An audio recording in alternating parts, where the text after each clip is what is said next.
اس سے پہلے سورہ آل عمران کی مختلف آیتوں کا خلاصہ پیش کیا گیا۔ ابھی جو اپنے سامنے آیت کریمہ ہے، اس آیت کریمہ میں اللہ تبارک و تعالیٰ نے مکہ شریف میں جو پہلا گھر بنا اور اللہ تعالیٰ نے اسے بابرکت بنایا اور لوگوں کے لیے، سارے جہان کے لیے ہدایت کا ذریعہ بنایا، تو اب اس گھر میں اللہ تبارک و تعالیٰ نے کون کون سی نشانیاں رکھی اور کون کون سی باتوں کو رکھا، تو خود اللہ تعالیٰ فرماتا ہے فیہ آیات بینات، اس کے اندر روشن نشانیاں ہیں۔ چنانچہ انسان کے لیے بھی نشانیاں موجود ہیں اور پرندوں کے لیے، حتیٰ کہ جانوروں کے لیے بھی نشانیاں اللہ تعالیٰ نے خانہ کعبہ میں رکھی۔ چنانچہ اللہ تبارک و تعالیٰ نے یہ شان خانہ کعبہ کو عطا فرما دی ہے کہ اگر کوئی پرندہ جو ہے اگر اڑتے ہوئے آتا ہے تو خانہ کعبہ کے اوپر سے نہیں جاتا ہے اور نہ ہی خانہ کعبہ کے اوپر بیٹھتا ہے، حتیٰ کہ اگر وہ پرندہ بیمار ہو تو بیماری میں شفا پانے کے لیے آتا ہے خانہ کعبہ کے پاس اور اس کا چکر لگا کے چلا جاتا ہے، تو اللہ تبارک و تعالیٰ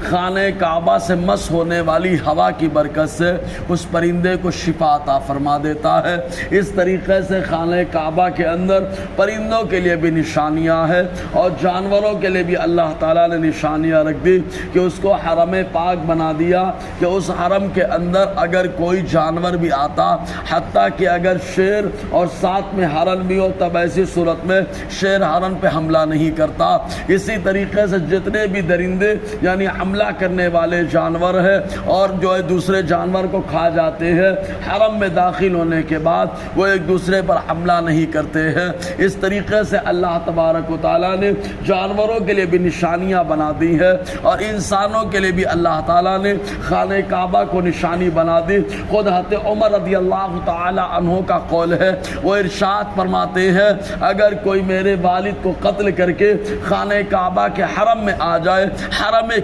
کعبہ میں پہنچ جائے، تب ایسے صورت میں اسے تعرض نہیں کروں گا، اس کے در پہ نہیں ہوگا، کیونکہ اللہ تعالیٰ نے اسے حرمت والا علاقہ بنا دیا ہے۔ اب وہ اللہ تبارک و تعالیٰ نے حرم کی ایک حد بندی کی ہے۔ وہ حرم کی حد بندی کیسے ہوئی، تو اس سلسلے میں دو طرح کی باتیں سامنے آتی ہیں۔ پہلی بات یہ کہ حضرت ابراہیم علیہ السلام جب تعمیر کعبہ سے فارغ ہوئے اور اللہ تبارک و تعالیٰ کے حکم سے لوگوں کو حج کرنے کے لیے بلایا، تو اللہ تبارک و تعالیٰ نے حرم کی نشاندہی کا حکم حضرت ابراہیم کو عطا فرمایا اور حضرت ابراہیم نے جہاں جہاں نشان کر دیا اتنا احاطہ حرم کہلاتا ہے۔ وہ کافی وسیع اور عریض علاقہ بھی ہے اور اسی وجہ سے جس آدمی کو عمرہ کرنا ہو اور وہ حرم میں رہتا ہے تو وہ حرم سے باہر جاتا ہے اور حرم سے باہر آ کر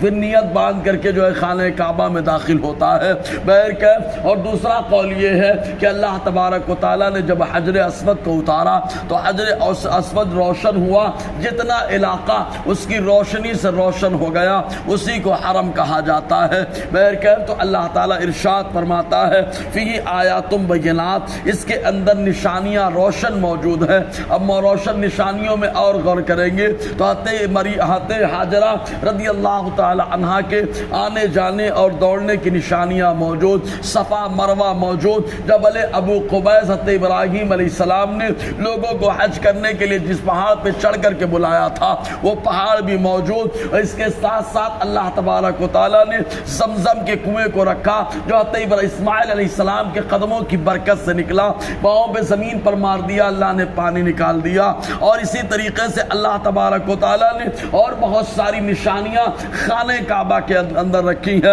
انہی نشانیوں میں سے اللہ تعالیٰ فرماتا ہے مقام ابراہیم، مقام ابراہیم بھی ہے۔ یہ مقام ابراہیم کیا ہے؟ حضرت ابراہیم علیہ السلام اپنے یہاں جس طریقے سے جب کوئی دیوار بناتا ہے تو پالک لگا کے اس کے اوپر کھڑا ہوتا ہے اور اس کے طریقے سے دیوار بڑی ہوتی ہے، اس کو بڑھاتا ہوا چلا جاتا ہے۔ تو حضرت ابراہیم علیہ السلام خانہ کعبہ کی تعمیر کر رہے تھے تو جس پتھر پہ آپ نے قدم رکھ دیا، پتھر جامد محض ہوتا ہے، اسی لیے اس کو جمادات میں سے کہا جاتا ہے۔ لیکن حضرت ابراہیم علیہ السلام کے قدموں کو چوما تو جتنی خانہ کعبہ کی عمارت بڑی ہوتی اللہ تعالیٰ پتھر کو بھی بلند فرما دیتا، اسے مقام ابراہیم کہا جاتا ہے۔ مقام ابراہیم ومن دخلہ کان آمنا، اور جو خانہ کعبہ میں داخل ہو جائے تو میرا اللہ فرماتا ہے وہ امن والا ہے۔ لیکن اس امن والے شہر میں بھی اللہ تبارک و تعالیٰ نے ایک آدمی کو امن نہ دیا، وہ شخص تھا جسے عبداللہ بن خطل کہا جاتا تھا۔